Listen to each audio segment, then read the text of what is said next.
morning and welcome to the Hobby Breakfast Show, kicking off your morning with Wargaming Chat. Today we have the much anticipated second half of the epic 2.5 hour long recording session for the Sundering of Worcestershire tournament review. Essentially this is about 2 weeks late because I literally couldn't be bothered to edit it. The others will be long in just a second, but because the session was so long we had to split it in two, hence why I didn't have an intro, but rest assured they will be along soon. Enjoy. We move on to the next tournament then. So again, this is the De-escalation now. So we're starting at 750, then 550, then 350. We'll start with OT. The first game was what? It's slide 21, and it's not Command the Battlefield. It's the one with quarters. Yeah, it is Command the Battlefield. That is Command the Battlefield. Oh, look at that. Yeah, so this one, excuse me, you've got 4 table quarters. You exclude a circle in the middle, and whoever has more models in the quarters wins points. Also points for banner, is there? Breaking, killing leader, nothing else. Breaking leader, okay. Right, what were you facing this first game? Oh, and what have you brought to the game? More Rift Knights, I see. This time it was Balls and Leggy. This was the Daddy Issues list, as it was coined. Are you by not going to TO. read the fluff for the list? No, I didn't go full anime. I wasn't RPing. You mean you didn't inform your opponent about the Daddy I don't issues think my of your opponent would have models? been that amused. Okay. And then it was Elrond with 30 knights and a banner. This was Sorry, how many? 13 knights. I thought you said 30. Yeah, I was going to. I've only got 18. Well, that's why I was so confused. Only 18. My opponent had just a pretty standard Anwar list. He had the Tainted, which I thought was a bit interesting. Probably not the one I'd have taken. But Birder, 2 Barrow Whites. What? Shit name. Okay, yeah. Anyway,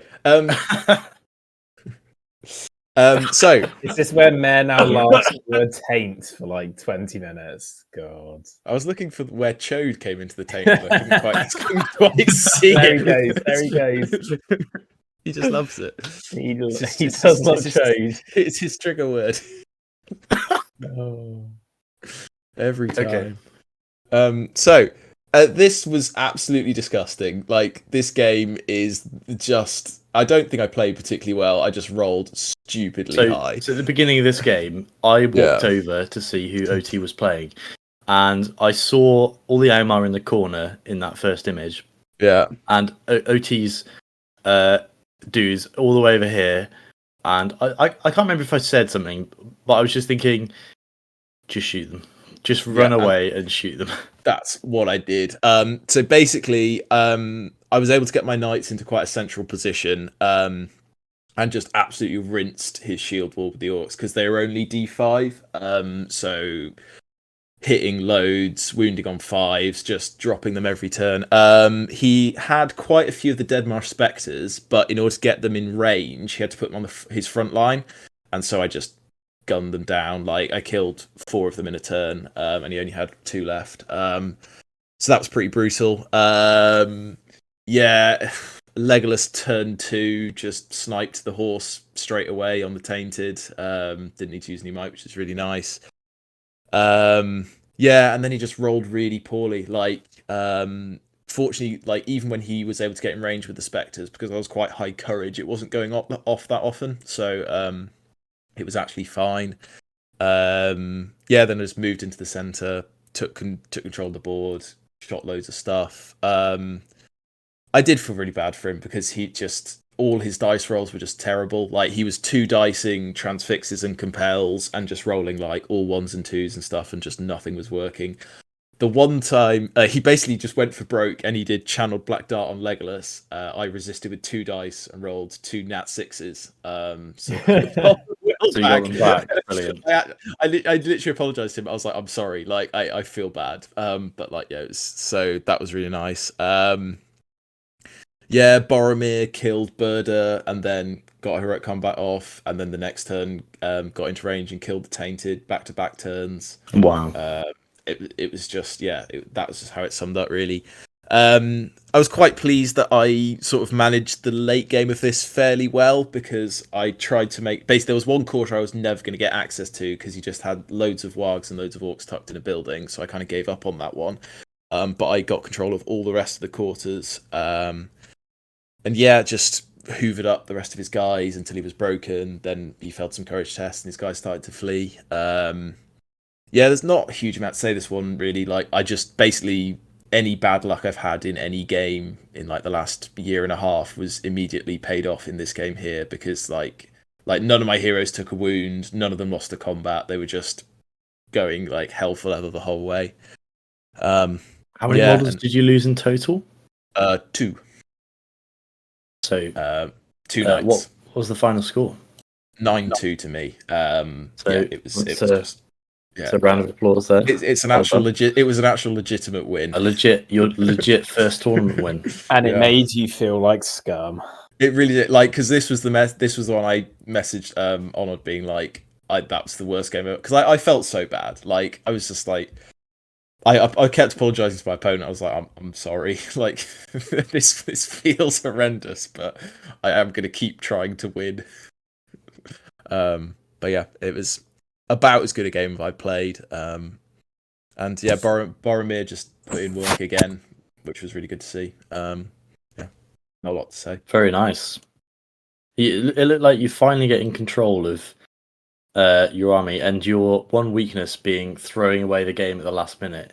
Didn't happen this time. I managed to resist this time. Fortunately, it was mainly because there weren't any models left for me to throw the game away into. You literally couldn't fuck it up. It's just possible. Yeah. Very nice. Yeah. Cool. So that leads us on to my first tournament game, which is. Oh, this one was. Slide 20. I came over and talked to you at the end of this one. Slide 8.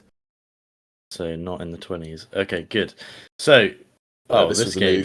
This was so I'm using Thorin's company, and I thought to myself, hey, I don't have Gandalf or Bilbo painted, so I'm just going to take all the dwarves. But also, it meant because it's a de-escalation, if I took Thorin with no equipment, which I'd have to take all the dwarves at this points level, then I won't be able to give him the equipment at other points levels. And I thought that's fine. It wasn't fine. I wanted all the dwarves, and I thought that was fluffier. So my opponent has Assault on Lothlorien.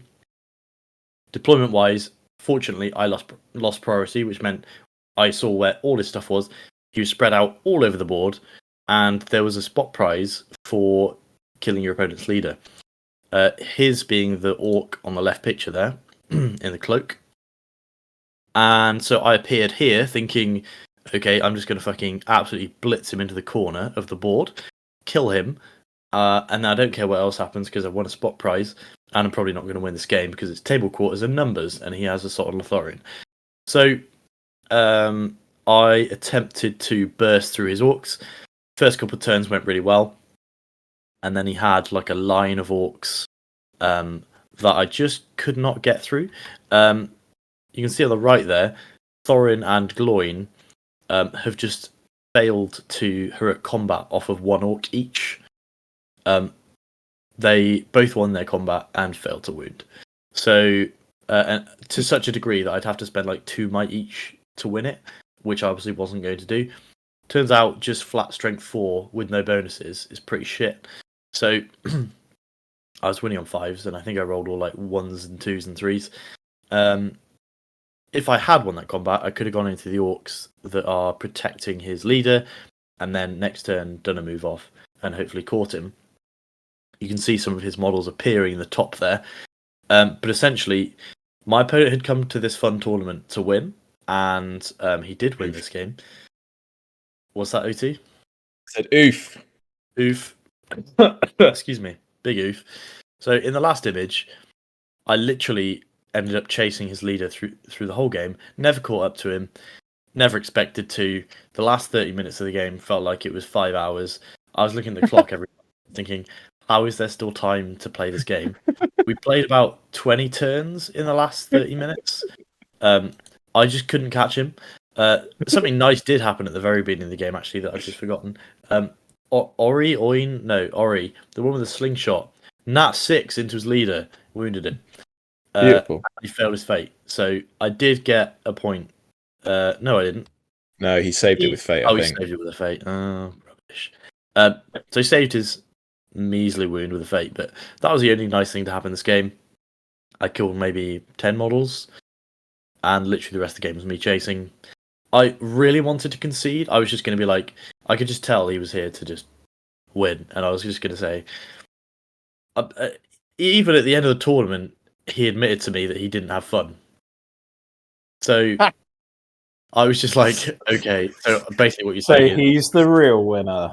Yeah. nobody. So that was my game. 8-0 loss. How Nothing come I can say. you decided not to take the Oaken Shield? Because I thought after you played the Ents, you decided you were going to take the Oaken Shield. I didn't have the points value for it. But I thought you were going to cut one of the shit ones. Well, if I cut one of the shit dwarves, and then took the Oaken Shield and Orcrist, I'd still be like 30 points under. And it just felt cooler to me to have every single dwarf, even if I do have some shit dwarves. You'll see my tier list later. I do have some shit dwarves. But I thought it'd be fluffier. And then I'm representing Thorin before he's encountered Bilbo, perhaps. I don't know. Although he had the Oaken Shield at that point, so anyway. Some say that the Oaken Shield's just a bit of wood, so yeah, I should have just been able to go into the forest time. on the ball, got a free shield. That should be the rule. I think that's a good idea. Or if he kills an Ent, he gets one. Yeah, okay. Maybe this is why you shouldn't write rules.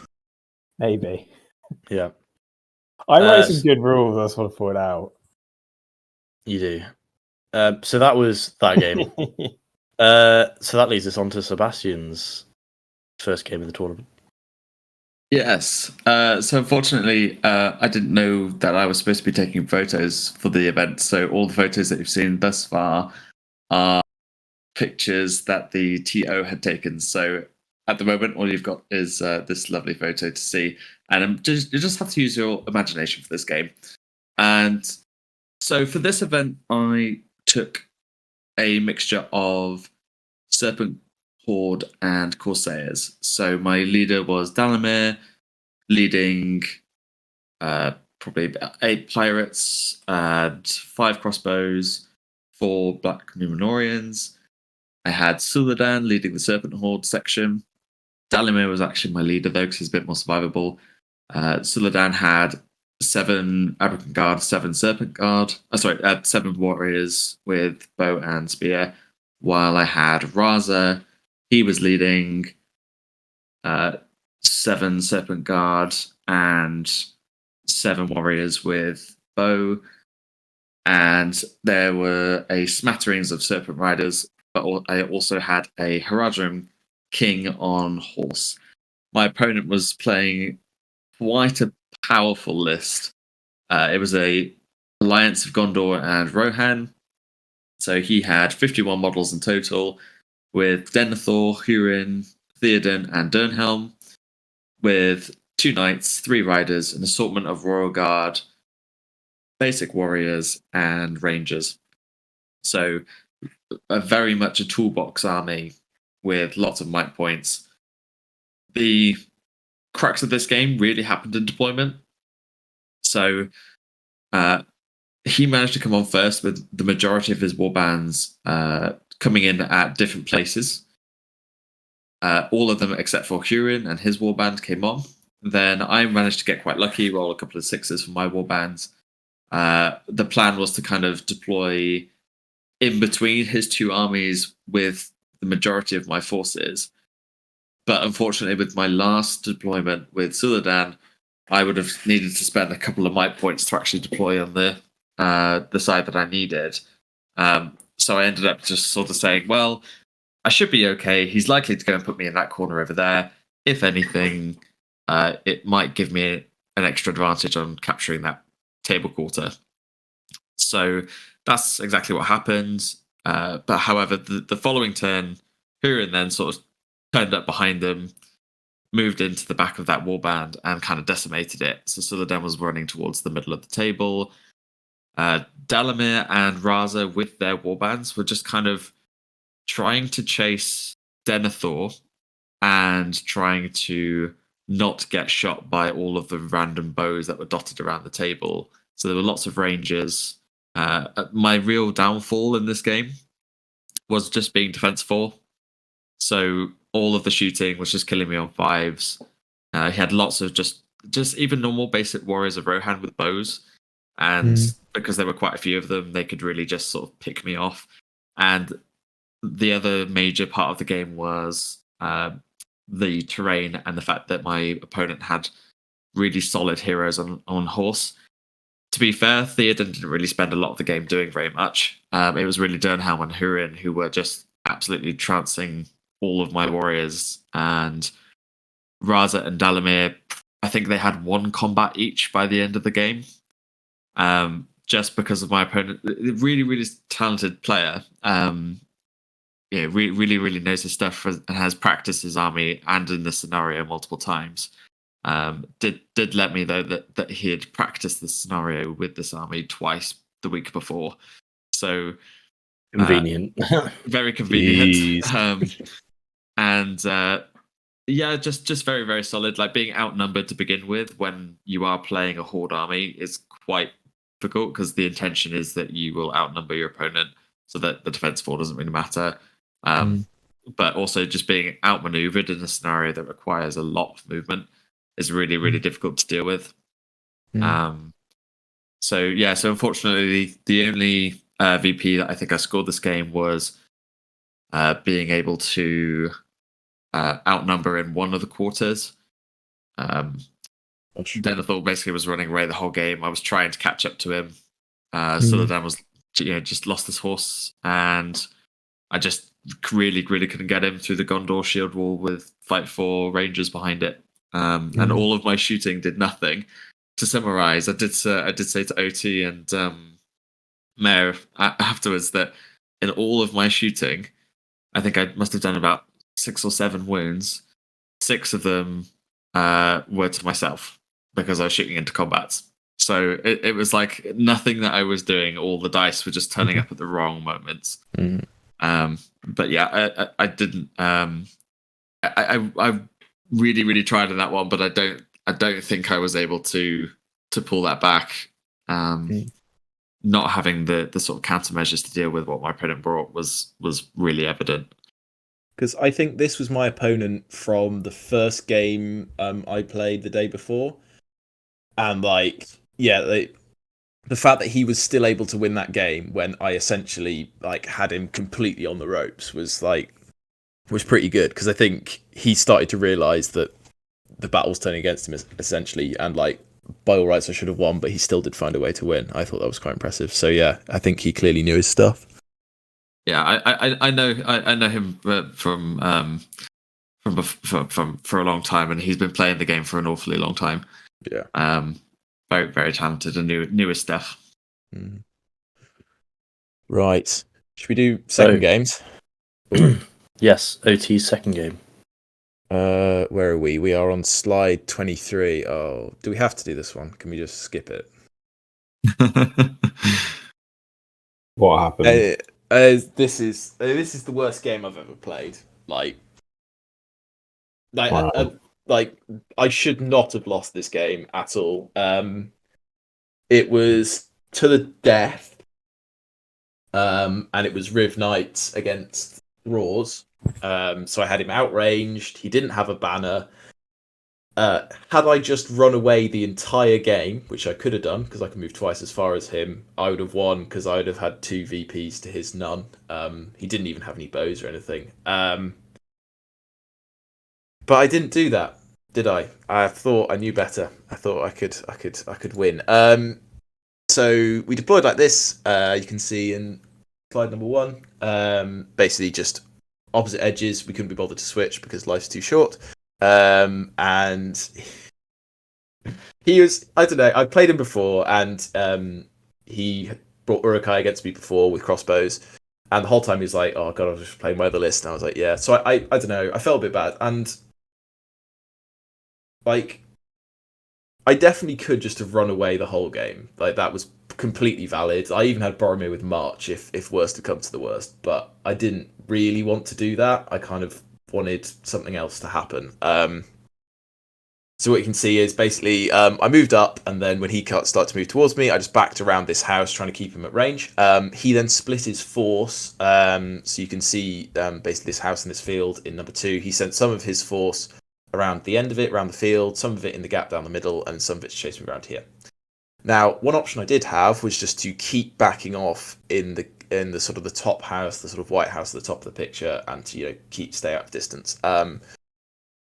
But I thought I saw a good opportunity to charge in and pick off some exposed models. And in a way, like, kind of did. Like, I lined up some really good charges, had him on the ropes, and then I just epically fluffed. Like, Elrond and Dwalin, who was one of his heroes, both struck up.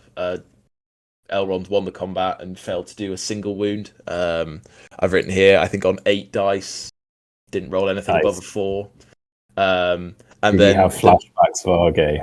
Yeah, honestly, it was, but because so complete reversal of the previous game, my opponent started apologizing as well. He was like, "I'm sorry, like this shouldn't be happening," and I was like, "Yeah."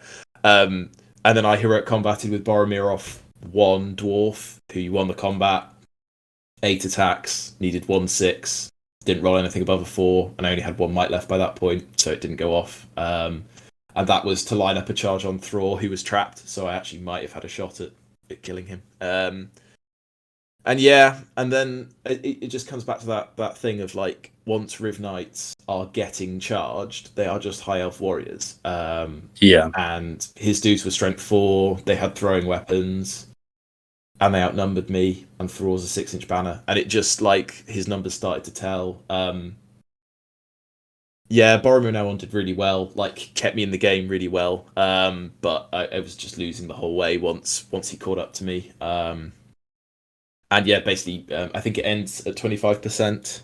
It ends at 25%. So I just had Elrond and Boromir left, basically. Everyone else died. Elrond hadn't taken a wound. Boromir hadn't taken a wound by this point. They were both fine. But just had no models left. Yeah, it was really frustrating. Like, I don't know. It was... I think I could have won had I just run away for an hour and 45 minutes. And I don't know. But you're just such a nice guy, that's all. No, I don't know. I think... OT would rather be miserable than his opponent be miserable. Yeah, it's... I don't know. I think... Because I could have been that guy, and definitely at the start of the game, I was like, oh, I could be that guy. And then, like... I don't know. I didn't feel bad because I played the opponent before and it was really nice, and he beat me before, so I kind of wanted to win, but you didn't want to win that much. Yeah. Maybe should I have done it? Like, what do you think? Should I have just run away for an hour and 3/4? Would that have been 100%? Okay. I think at a tournament, it's not unexpected, is it? Yeah. It's still a tournament. It's not a games day, so like, you still got to try and win. Like, but I suppose there is a line between teasing your opponent. I mean, he hasn't brought any bows. He hasn't brought anything that can move fast. Like, what's he expecting? The scenario. Well, so he was aware. He was like, I'm fully expecting not to get into combat this game, and I was like, can I really play an entire game with not a single combat happening? Like, is that okay? It's a bit of a weird one because I've played against Riv Knights who have done that to me, where they've just kited me for the whole game. Yeah, it really does suck the life out of you. Yes, it does. It's one of those things where it's what your army is almost supposed to do. That is what it's designed to do. Yeah. So if you don't do that, but personally for me, I would do some sort of middle ground. I'd say, look, I could do this for the whole game, but it's going to be boring for both of us. Not going to lie. Yeah. So what I might do is I'm going to spend maybe 3, 4, possibly 5, depending on how things go, turns shooting at you and kiting you, and then I'm just going to commit to the fight and just see what happens. And I think your opponent would probably respect that.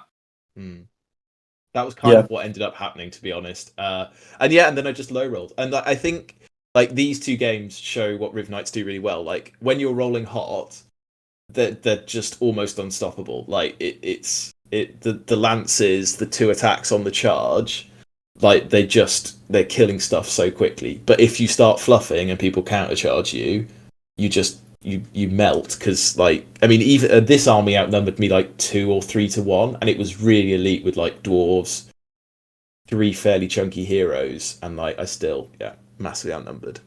But I don't know.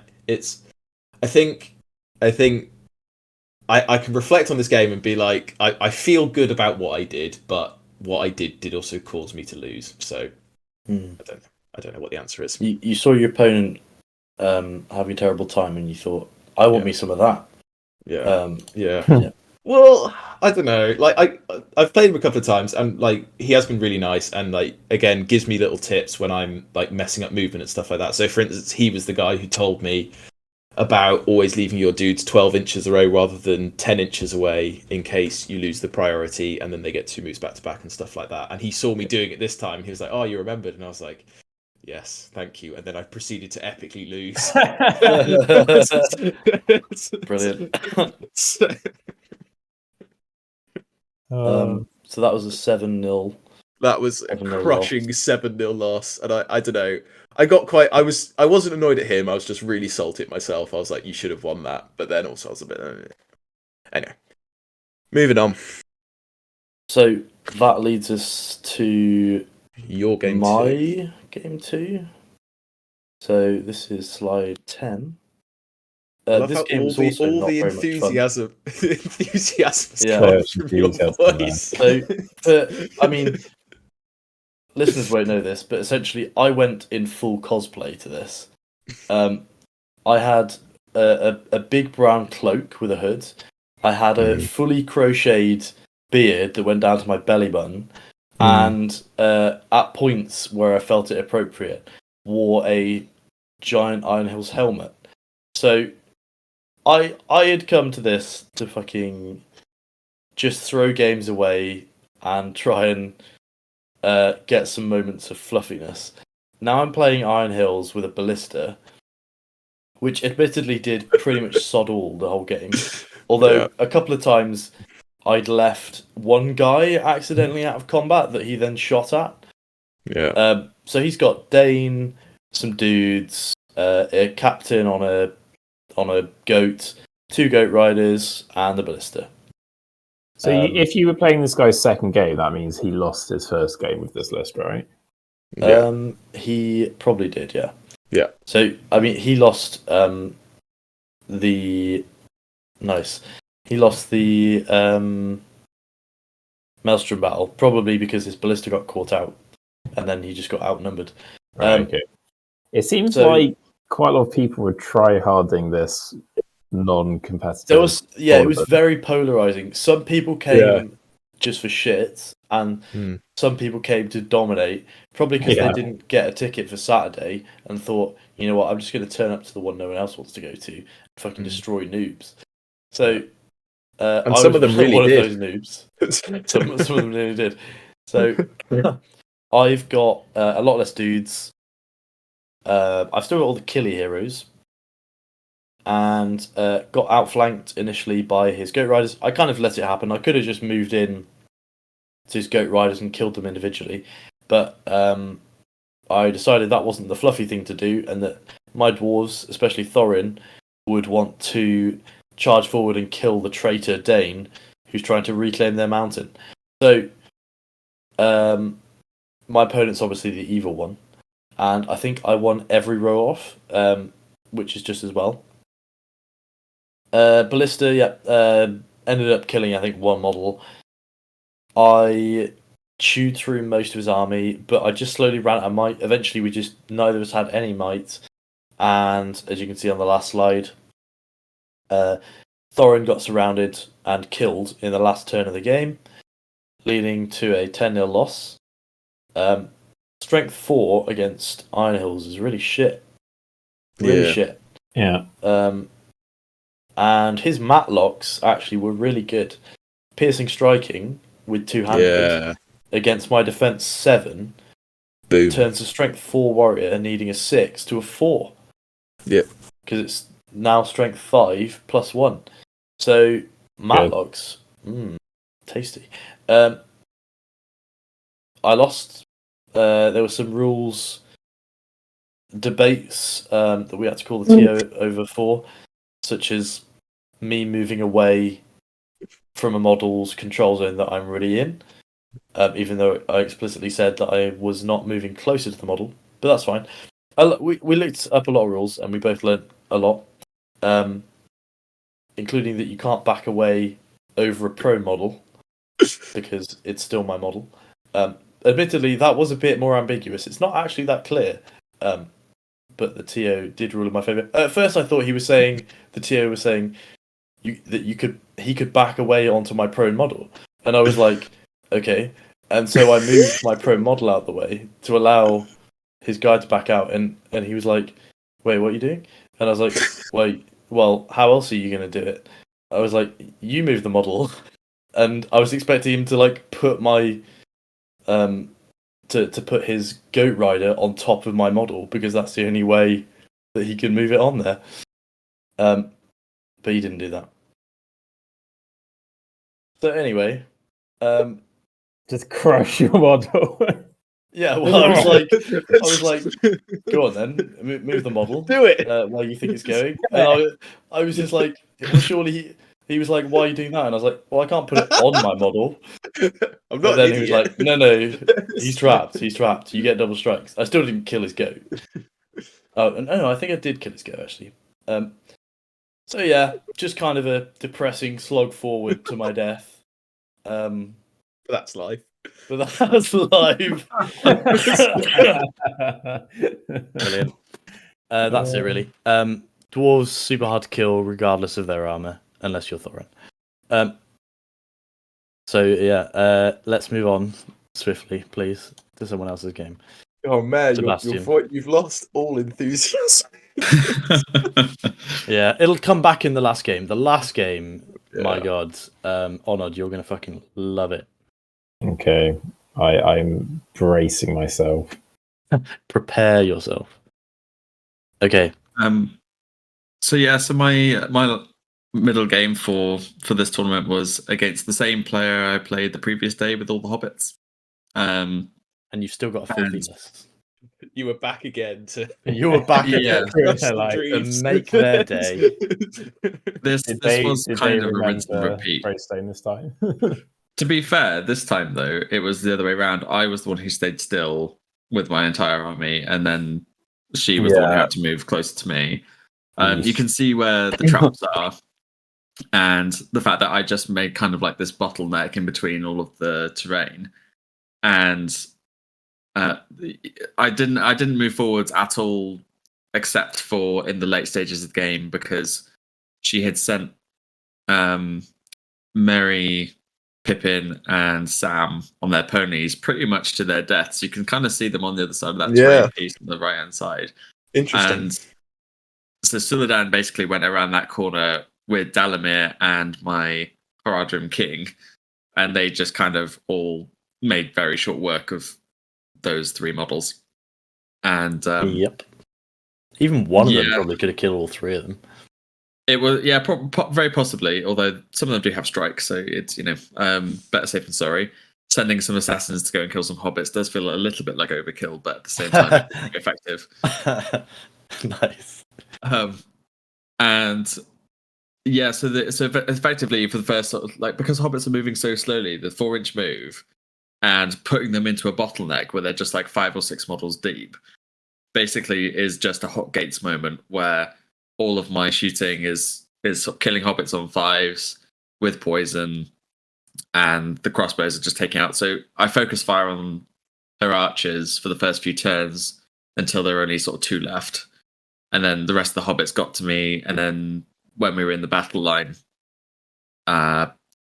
Suladan, Dalamir, and the chieftain destroyed a warband by themselves, and then blanked around, started killing all the other heroes, while all of my models just sort of sat there with that 6-inch banner from Suladan, with the fight 4 and having the strength 4 Burly Abrakan Guard re-rolling 1s because they can feint because hobbits are such low fight value, just meant that they're killing on 3s re-rolling 1s.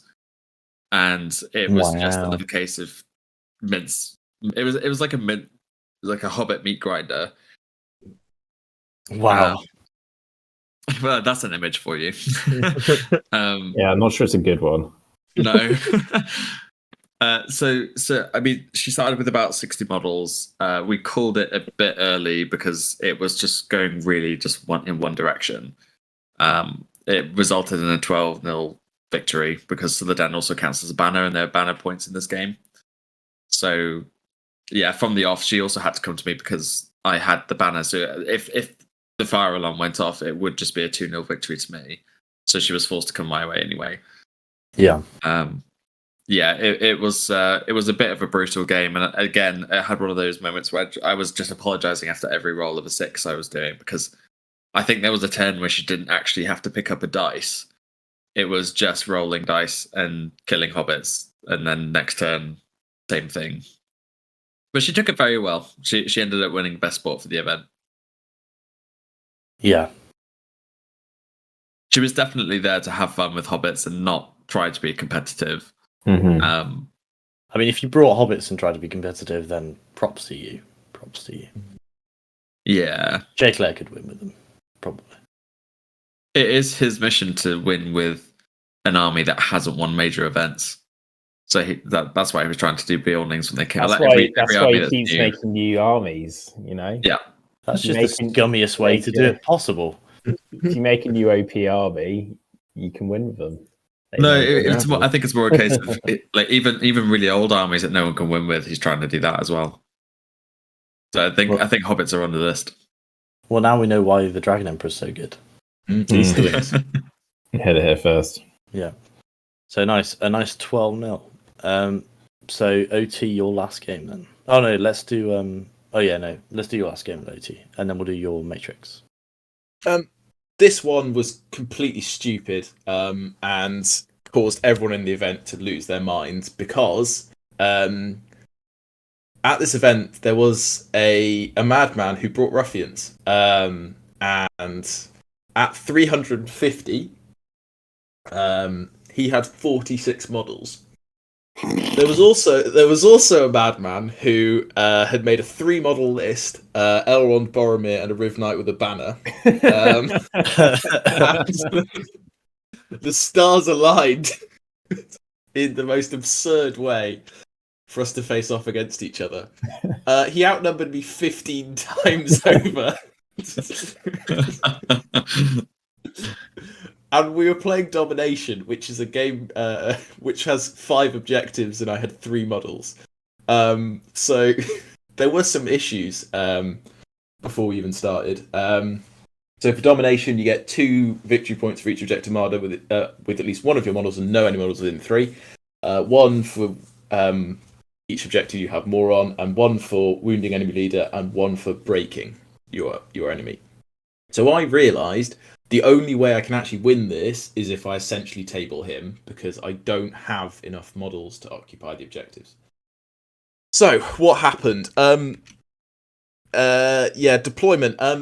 He had a bunch of heroes. I didn't bother to ask which ones because it didn't seem particularly relevant.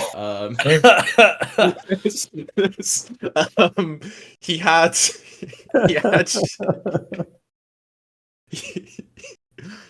Sharky and Worm and like 3 other heroes. I don't know which ones they were. So all of them. The Ford heroes, yeah. And yeah, this was in the Legion, so you got the bonus to whips, which was nice. Cool. And so my objective was to play this game as quickly as possible, so I had enough time to kill all the ruffians before the game ended. And his objective was to play as slowly as possible. So he was really nice about it, because he could have been a dick and went slow, but I actually, similar to Mayor's opponent in his final game, I did help him move some models because it was just a bit farcical. Because my move phase tended to take about 30 seconds, and his tended to take about 5 minutes, trying to position everything on the board. So basically, you can see deployment in picture 1. I deployed in the center and basically just went straight for him as quickly as I could.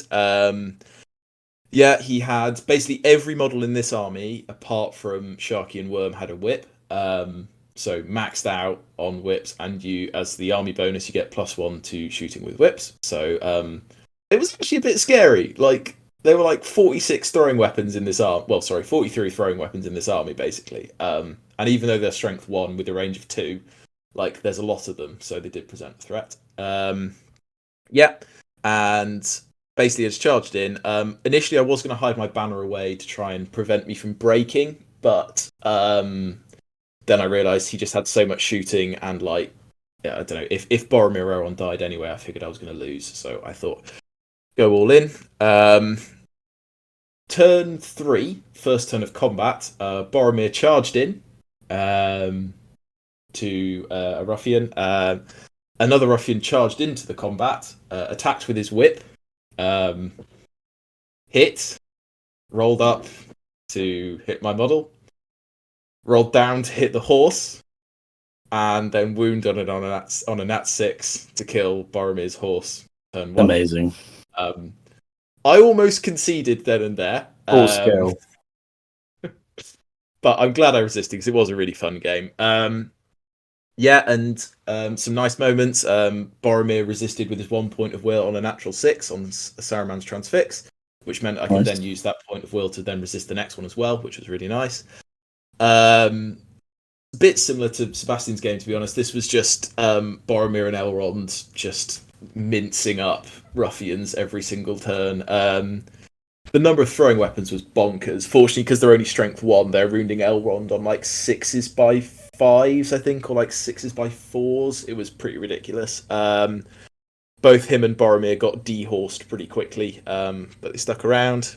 The Horn was absolutely insane this game against ruffians. Like, it was just winning me so many combats before we even started rolling, so that was super nice. Yeah, he basically fanned out across the board, held some objectives. And I just kept killing stuff, essentially. I lost 1 combat all game, which was with Elrond. Wow. And yeah, I mean, it turns out if you don't have any combat heroes and you've got Boromir and Elrond, you can just keep winning over and over again. The highlight, the most BS moment for me was the combat he won. He opted to stun Elrond, which reduces, I think, him to 1 attack and fight 1. Is that how it works? I can't remember. It works like paralyzed, isn't it, or something? Yeah. So Elrond had 1 attack. He won the fight and then wounded a model despite being fully surrounded. And I think my opponent at that point was like, actually, I may not win this. Elrond killed 18 ruffians. Boromir killed 12. My opponent killed 4 of his own models with whips into combat. Because like he didn't care, he was just shooting and whipping with everything into combat, and just like every turn was just absolute madness.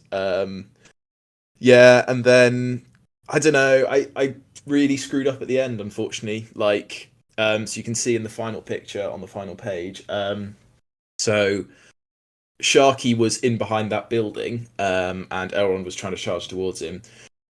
But in doing so, I moved him like 1.5 inches out of range of the objective. And unfortunately, Sharky failed his courage test and lost his board-wide standfast. And that meant basically so many of his models then fled that he got quartered and the game ended. So you can see this 1 Hobbit militia in the middle, won him an objective, and then he had a hero down here in the bottom right as well that held on to get him those 2 objectives. But basically by the end, I think he had 4 or 5 models left, and I still had Elrond and Boromir hanging around. Another close loss. Very yeah, close. It was. And like, genuinely, I've written down the bottom, like, if Elrond had moved 2 inches up and this Hobbit failed its courage test, it would actually be a 4-2 win rather than a 2-4 loss. But I mean, this game was ridiculous. Like, there's never going to be any kind of scenario that's going to be. And ruffians went positive, I think. They must have, or maybe not. I think he might have gone 2-1 maybe with ruffians. Still pretty good. Yeah, maybe that's the new meta. Maybe. But yeah, it was. I mean, it did almost lose an objective game to 3 models, so it was really cool. And like, I don't know how satisfying it was, because it was just a lot of me every turn doing the same thing because I was trapped. But it was funny, and like I think it got a lot of I think people enjoyed watching the final stages of our game, and seeing his dead pile and me just continue rolling dice was quite funny. But yeah, it was an enjoyable game. Do you want to do my tier list now? Yeah. Or Yeah. okay, cool. Right. So I've thought about this a little bit. Just a little please, bit. For the love of God, don't actually take my advice, because my record is currently 1-13 with this list. So actually, no, I drew against Donald. So 1. You did draw 12. against my One. Fangirl list, yeah. So tier list. I think you have to put Boromir in the list based on my experience with this. I think he has so much might, and lets you do so many things that the list needs to do, that I think you need him. I think if you want to get any value with your knights beyond the initial charge turn, having him around to call heroic moves is really valuable. You could replace him with Aragorn, maybe. I think at higher points levels that's definitely valid. I know Sebastian mentioned to me at the end of the day, like, you could put him in instead. I think they serve different roles. Like, I think Boromir's super nice as a model. I'm not worried about charging in. Like, he's going to charge in, call a couple of strikes, and then probably get overwhelmed, but that's okay. And like the option instead of him is putting in 5 knights, and I actually think Boromir is worth dropping 5 knights. I think you're getting so much bang for your buck in that case. Glorfindel was epic. Like, just did so much work for me until I charged him in and he got instantly killed, but that was my fault. When I played relatively sensibly with him, he was really good. I like it, even in that first game, the value of the fortified spirit and stuff like that was just so clear to see. And like, moving 12 inches through a wood is definitely valuable. And it does mean you just have options. Like, you can jump out and you just present such a threat range, especially with that like heroic combat. I guess you could do 24 inches if you played it smart and like drew terrain and stuff. That's really powerful. Solid. I think you need a banner. Like, just getting the rerolls is so powerful, and I really noticed at 550 and 666 I didn't put a banner in, and I really regretted it, because I think with that higher fight and those charge turns, the banner does give you a lot of firepower. And basically, you do only have to drop 1 knight to get them in, so I think it's probably worth it most of the time. Okay, Elrond. Elrond was really good. Like, rerolling Fate is insanely good. It's so powerful. And actually, I did a bit of maths behind it. Basically, if you're willing to save 1 might, it means he almost always has 6 wounds. And, like, that's double, well, not double the wounds, but like, it's more or less double the wounds of what some heroes are having. And he just sticks around so long. And his foresight points are really nice as well, because it often saves you from having to call heroic moves and stuff like that, and just stealing priority away, which is super nice. So yeah, he's not as killy as Glorfindel, and because he was my leader in all of these, I think I was a bit more worried about him. And 190 is a lot to spend on a model. I say only fight 6, but yeah, he's good. He's good. Only had Legolas in for 1 game. He sniped a horse, threw a few heroic combats in there, did some work. Like, I think he's a decent list. I think he's a bit overkill ranged wise, given that you normally have a crap ton of bows anyway. But yeah, I don't know. Like, I think I'd always put Boromir in the list over him, having used them both. But I think Legolas is definitely valid. And even like just sniping that horse, like turn 1, was on the Tainted was really valuable, because it just means reduces the range of the casters. Average, the knights just felt a little bit bang average, and I am like, I think my opponents were a bit like, what, you've brought Elrond and Glorfindel at this low points, but actually I think they arguably put in more work than their equivalent value in knights. You do need the knights just to like present a bit of threat and a bit of distraction, but I think I am quite tempted after these to try an all hero Rivendell list and see what happens. I think I might get smashed, but I think it's worth a look. so you're going to start learning an even harder army to learn. Yeah. Having not even mastered this one, just gonna 20 losses and then up the difficulty. It's just really a way of buying more models. Yeah, And he just hasn't quite reached the level where he just accepts that you buy them for no reason. He's still trying to justify it to himself. bargaining, aren't I? In the Yeah. stages of grief. Yeah. I can't remember. Yeah, but I really enjoyed the tournament, and I think I'm playing better than I was, despite the fact I'm still losing a lot of games. I feel like I'm losing them in a more intelligent way than I was before. But it would be nice to win some fucking games quite quickly, because it's getting a little bit depressing. I'll bring a really shit list next time we play. Don't worry. Well, I mean, we're bringing a shit list to the doubles. That's true, but we won't be playing against each other, so we'll be sharing in our misery. So, my game 6, slide 12. Now, on odds, you're going to be happy that I played this list, but I'm going to preface this with the fact that I've always said that. Here we go. Yes! Frantic backtracking. Oh my goodness! I just looked at the next slide. Yeah, keep going. I'm going to be very smug now. The Wolves are shit. 100. I lost. I think 2 combats in the whole game with my dwarves. Yeah. So my opponent's using 2 chieftains and a load of wargs. His tactic for the game, he was very open about his tactic because I could do nothing about it, was to put 1 or 2 dudes on each objective, break himself to the point where he's quartering himself to end the game, and pray that the ones that are left on objectives pass their courage.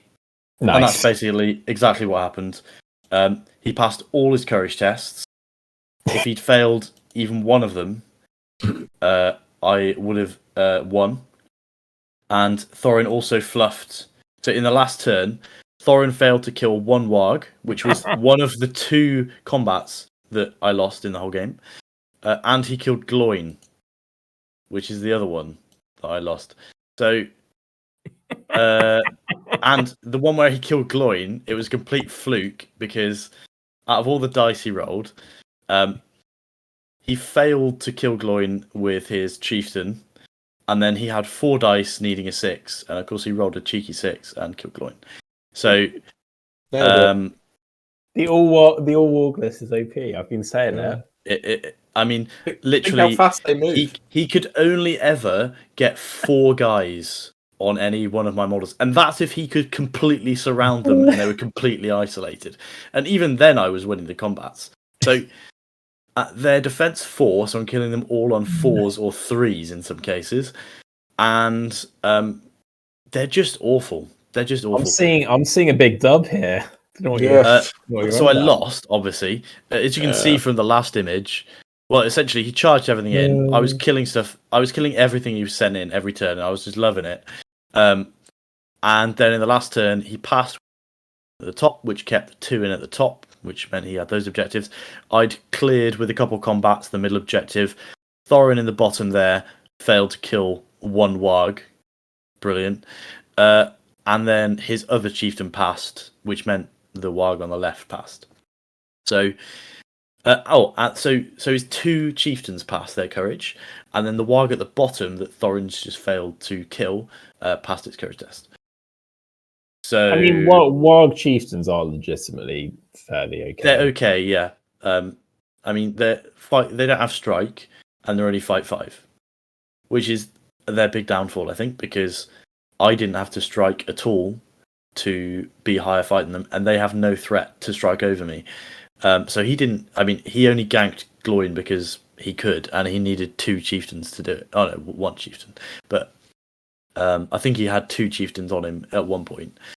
So yeah, I mean, a narrow loss. However, this was the game where OT is playing his 3 models against ruffians, and there is a spot prize for this game, and the spot prize was some Fangorn dice. And it was the first player to break their opponent. And everyone fully expected the Riv Knights to get broken. Or maybe they're expecting you to break the Ruffians. I'm not really sure. I don't know what people were expecting. They were expecting I think because you just have 3 models for some reason, they thought, oh, he's just going to die immediately. But actually, after literally 25 minutes, I had broken my opponent. and after 45 minutes, we'd finished the game. Wow. We then played a game of Reconnoiter, which took 17 minutes. Did We the literally Wargs played win by a whole chance? game of Reconnoiter in 17 minutes, and I only narrowly lost that. So, So it's 2-0 for the Wargs. That's what I'm so hearing. it's 2-0 for the Wargs. Nice. Well, my opponent was like, apart from the 2 games they lost earlier in the tournament. Details. Details. So I think he got lucky. He knew there was only one way he could win the game, and he looked out. So what He can I got say? lucky by choosing Wargs as his army. Yes. I mean, it was a really fun game. He was a really great opponent. So, in terms of And my you got list, some Fangorn dice. I got some Fangorn dice. I already have Fangorn dice. I don't have any Ents. Do you want them? Well, I would say yes. Because you but can't have them. Ents are in a unique position where I don't really need any more, because why would I ever You only need more than 8 dice? 3 dice at any one time. Yeah. True. I think I'm going to have to start collecting them. I do think that it is blasphemy that you dare use them with dwarfs, though. I think I used them with. Oh no, I didn't roll the Fangorn dice. Good. I'm glad to hear it. No, that would have been blasphemy. Yeah. So tier list wise, there's a good spread. Let's start at the bottom. Big old whiff with Bomber and Oin, or whatever his name is, because Oin has a thing where he can heal someone. The problem is he has to stand still to do that. The second problem is that it's only on a 4+, so you're not even guaranteeing it. The third problem is that although he can heal 1 wound on a 4 or 5, he could heal someone full wounds on a 6, guys. Isn't that great? Except there's only 2 models in the list with 3 wounds. So, and unless they're on fucking 1 wound, and I somehow roll a 6, which is never going to happen, that will never come into play. I never ended up using him at all because I'm so low on models. I need him in combat, and also I was running all over the place the whole goddamn time, so there was no chance for him to do it. Bomber, same thing. Giving a will point back, great. I mean, there were a few points. I mean, actually, I'm being too harsh on Oru because actually his ability to reroll was really good. He's basically a banner, but he has to spend a will point for someone to reroll, and he can only do it once per turn. As it turns out, when you've got all heroes, that's actually quite important. So actually, you know what? I'm gonna move him up. He's going into, you know what? He's going into solid. Fuck that. Just for that rule, actually, he's really good. I forgot all about that rule. Pointless. But Bomber, I mean, yeah, basically did nothing. Average, we've got Nori, I think that is, Philly, Killy, and Biffer. I think it's Biffer, maybe. No, Boffer, whatever his name is. The dwarf with an axe in his head. I never got a chance to do it. With the one with the axe in his head. Biffer. The first game, I was just fucking running all over the place. And he was in the second game, but I was playing against Iron Hills, so I never really got a chance to try and single out an enemy. Philly Killy, I mean, what is that rule? That's pointless. In one of my games, my opponent was like, he killed one of them, and he was like, "Don't you get a thing with the other one now where he gets better?" And I was like, "No, nope. they're just dog shit." Then Nori, I mean, he's got a 2-handed weapon, but he's just a bit underwhelming.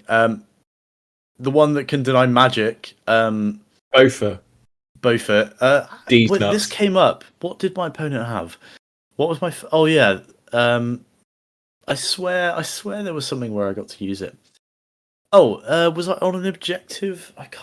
Don't remember. There was a thing where I needed a thing, and my opponent could have used magic. Was it transfix? Oh, I remember. In the first game, I used March with him. I used March. No, this is a high level play, okay? I used March with him because my opponent has transfix, and if he transfixes my guy with March, then I'm going nowhere. But my guy denies that on a 2+. Brilliant! My opponent didn't even bother. I just got my March. So actually, the 2+, where I was thinking before, well, he's got 2+. Why the fuck would my opponent target him with magic? That's pointless. So it's never going to come into play because my opponent's never going to target him. Well, actually, if I do a move off, or I do a march, it's really useful. So that's all he did. So actually, fairly reason to use him, and he has a 200 weapon. Great. Dory, who's Frodo's best mate, and I thought that's all he was good for, has bloody fight 5 and 3 attacks. Yeah. Where did that come from? And a flail, which is nice, I think. Because he likes lettuce, I think. He likes lettuce and cups of tea and stuff. I don't know. I just, because I'd done a cheat sheet of all the profiles, and I was about to attack with him, and I thought it was wrong. I had to check the book. I was like, 5/5, 3 attacks. He doesn't seem like that sort. Then we've got Oin, who slingshot. He's just in solid because he got a 6 in the tournament. It's always a bit of a nice threat. My opponent was terrified of him after I got that 6 and just used all of his +1 goblins to try and shoot him down. And then we've just got the A team in Fantastic. Thorin, while he is only strength 4 and doesn't have any bonuses to that, the fact he's got 3 Might Will Fate, 3 wounds, 3 attacks is just really solid. Who is that? Patrick Mahomes. How do you not know who Patrick Mahomes is? Because I'm a nerd and I don't follow football. Then we've got Barlin. Actually, Barlin got some clutch rerolls for me in priority. One of which I thought I could really do with priority here. My opponent rolled a 6, so I needed a 6. And of course, I rolled and got a 6. So Barlin OP, Gloin and Dwalin. Gloin being only strength 4 wasn't great. I probably could have piercing struck with him quite a lot, but I chose not to for some reason. And Dwalin, I mean, there's no explanation needed. Dwalin's probably the most powerful dwarf in here because, I mean, 200 burly, strength 5, just so good. And that's it, really. Huge. So now we move on to Sebastian's last game. So my last game was actually against the Iron Hills Dwarf player.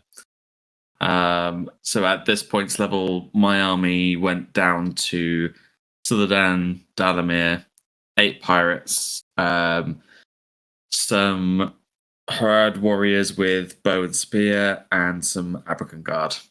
So it wasn't a massive list. I think I had about 19 models total.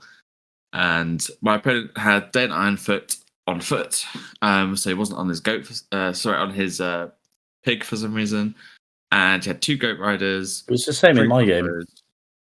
I don't know. Yeah, Is this he the same said he would player? rather take a goat It's rider. the same guy. Yeah, it was the same player. Yeah. Yeah, and he had a banner bearer and a unit of dwarf warriors with spear and shield. So this game was, I think it lasted about 15 minutes, 20 minutes. What? It was essentially me losing priority at the start. He charged in with his 2 goat riders into just warriors.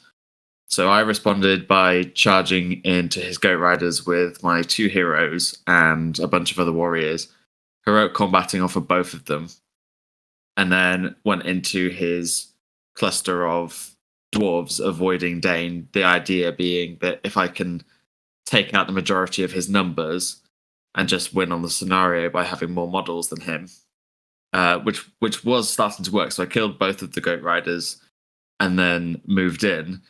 Suladan went into 2 of his crossbows in the back rank, which was sitting on his objective, killed them. However, all of my warriors, meaning Abrakan Guard, with support from the Corsairs and the warriors with spears, all the Abrakan Guard lost their fights, and I think all but one of them were killed in the first round of combat because they were they lost the fight. So all of the drawn combats went to his priority, and he's just wounding me on 4s with 2 dice. So statistically, if he wins the combat, he's going to end up killing me. And it really just didn't last very long. So by the end of the second turn, I was like, okay, this is only going to go one way. My guys are all going to die because I need to kill him on 6s, and he's going to kill me on 4s, and we have the same fight value. So I need to just play the scenario, play the objective, try and keep Dalamir alive, and get as many guys on objectives as I possibly can. So behind the house that you can see, at the top in the middle are 2 of my models, who are the only ones next to that objective. Behind the house on the left-hand side, near the front of the picture, is another objective where one of my Corsairs is hiding. And I was trying to contest the one in his deployment, which is the one next to Suladan, and keep the middle one, which is where one of my archers are. And then just on the top left house is another one of the objectives with one of my archers. So I was pretty much controlling the board and trying to off myself as much as possible to then end the game, which is exactly what happened. I ended up breaking after about 2 turns, rolled all of my courage tests with the models that I didn't want to survive near the middle, so that I could then keep, I believe it was 4 models alive, so Suladan and 3 of my other models on objectives by themselves. So Suladan unfortunately got held up for about 2 turns, bouncing off of 2 dwarves, not being able to kill them. But then I managed to just run Suladan away so that he was sat on an objective by himself.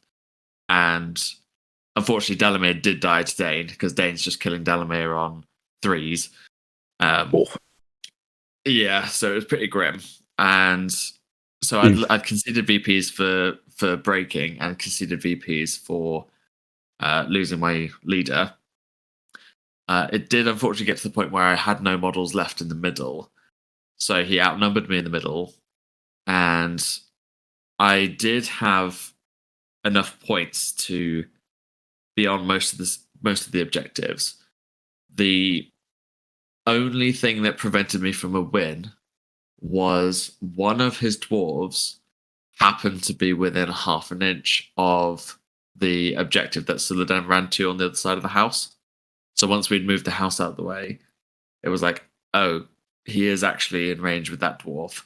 So even though the game ended this turn, unfortunately, I was just about losing. So it was a very, very short game. It was a little bit of an anticlimax to the event for me, to be honest. But it was still very enjoyable. My opponent was very chill. There were a couple of rules issues which we had to address, but there wasn't anything that didn't take too long to fix. So yeah, it was a final score of, I think, 1 win, 2 losses. Both of the losses were quite close. Did your opponent not want the Fangon dice? Surely they would have broke you faster than I broke the Wargs. I'll be honest, I don't really remember either of us thinking about it. I think we were just very much in the game. My opponent had to remind me, so that's probably why. Yeah, so it was a fairly, I was quite happy with the list overall. So if we move on to my tier list, so in I didn't have anything in whiff, because I think if I'm taking anything in whiff, it's like, why are you taking it in the first place? Everything was pretty much average, except for a few. So I had Raza was pretty average for me. The only game was the first game that he was in, and I think it only got into 1 combat. I've used him a lot extensively in other tournaments, and he does tend to do it very average for me, because he's only really very good when he's found his target. So Raza's got the rule where he gets an additional fight too if he's fighting in a combat with a specified hero. But that's very situational. Other than that, he's just a 3-attack fight 4 model. So he's kind of a bit unreliable, even at killing troops. So I've put him in average. The warriors, they're the backbone of the army. So the Haradrim warriors and the Serpent Guard, they're all just kind of average. They're very easily killed, being defense 4. The same with the Corsairs, defense 4. And the Corsairs I've put in average as well, because they're even more expensive than the warriors from Harad. So although they've got the fight 4, they're still dying very easily. I'd put them a little bit better, but I still wouldn't quite put them as solid, because they've got the throwing weapons. They were quite useful at being a utility to get through certain models into combats you would normally get into. The Arbalistas, they didn't do a whole lot for their points, but I didn't take very many of them. They tend to do very well when you take a whole Corsair list and that you take them en masse. I think if you're taking sort of what I did, 3 or 4, they're more courtesy bows, and on average, only 2 or 1 of them will actually hit, and then there's usually in the way or something, and they just kind of whiff the wound roll. So it's a lot of points not really contributing to anything. Black Numenorians, I think they're like in this particular tournament, I've put them as average. Sometimes I'd put them as solid. Their only letdown is that they are only strength 3. Their defense 6 and terror is what makes them really good. Fight 4 as well. It's nice.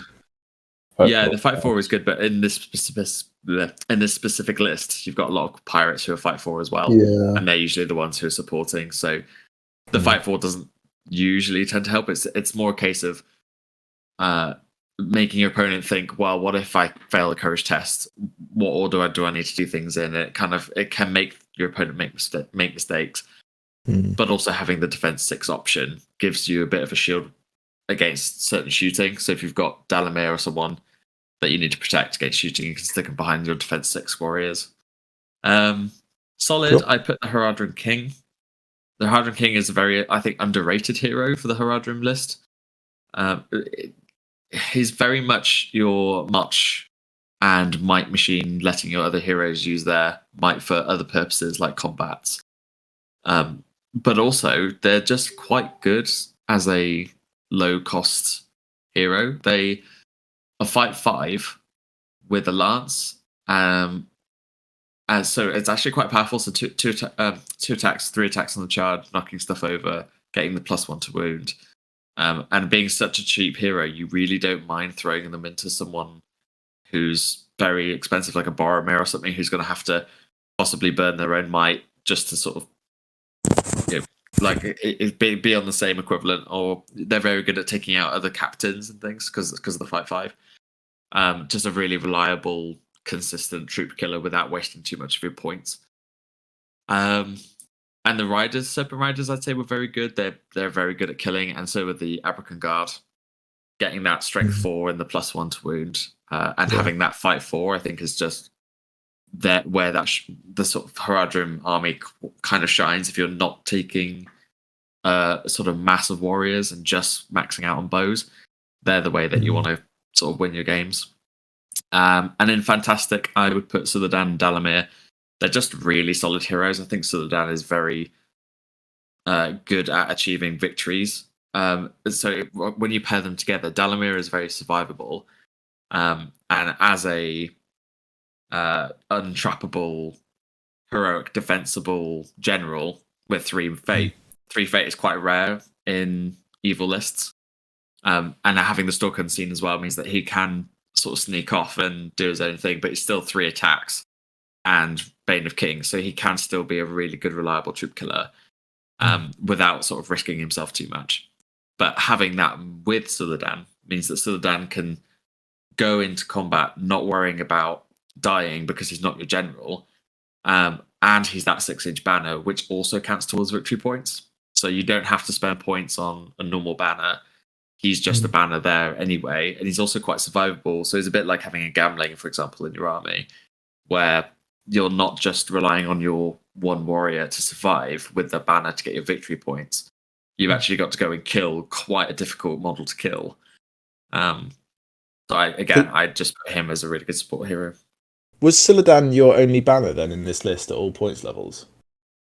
Yeah, Okay. so I didn't have any other banners. It was just him, and because it's a 6-inch banner, he's covering most of the army anyway. Because is he 110 or something, isn't he, without a horse? Or is he a bit more than that? I can't remember how much he is. I think he's 115 with his horse.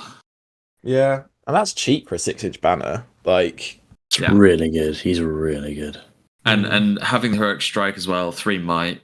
And I've played at higher points levels as well, where you bring Suladan. Like it's very similar to the list that Mayor played against actually with his Goblin Town. Where you pair him with the Betrayer because it essentially gives him Bane of Kings. So his Poison Sword gets all rerolls. Nice. And the same with, I think the Betrayer is very good as well because if you've got Serpent Guard, for example, it works on the close combat weapons as well. So if you've got a poison lance, you're re-rolling all failed wound rolls. So suddenly With your +1 to killing wound as power, well. like, Wow. it's very, very strong. Oof. That's the end of that tournament, I think. Final standings then. I don't even know where I came on this one. Low. Oh, second to last, I think. Yeah. Yeah. I missed out on the spoon, and apparently I narrowly missed out on sporting as well.